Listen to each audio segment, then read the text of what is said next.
One of the most clandestine gatherings in the world seems to be lifting the veils of secrecy.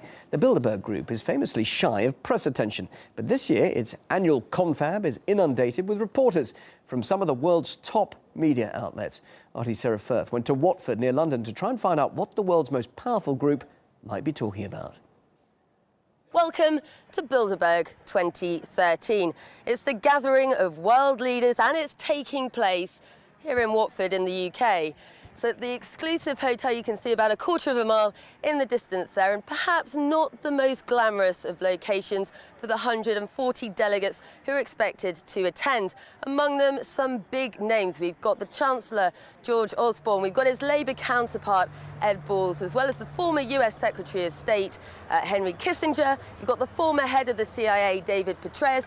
Not, of course, to forget the heads of Google and Amazon and BP and Goldman Sachs, and you get the idea. Now, delegates famously don't disclose details of what happens behind closed doors and what's discussed, fueling the conspiracy theories that behind those doors are plots for world domination.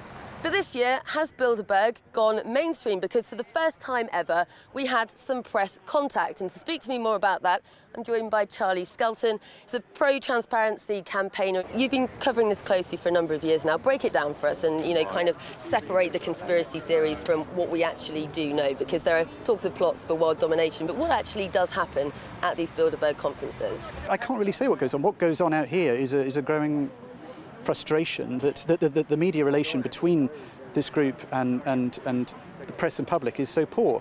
We are assaulting the Bilderberg Group with the searing lights of publicity that will burn them up in the light like Count Dracula at high noon. There's a lot of unhappiness that there's such a huge operation for, heads of banks and heads of state and, very, very wealthy people, and a lot of, the public very concerned at that there's a lot of money in policing going into this meeting. What's interesting then is you have BP and Goldman Sachs money coming through a charity and paying for the Hertfordshire Police to keep the public away from a conference which is being held in the name of public education. It doesn't really make much sense. Thank you very much for joining us. So some important first steps. Whether any more will be revealed during the three-day conference about what exactly does get discussed amongst world leaders remains to be seen. But we'll of course be following this story very closely for you from here in Watford in the UK. Sarah Firth, RT.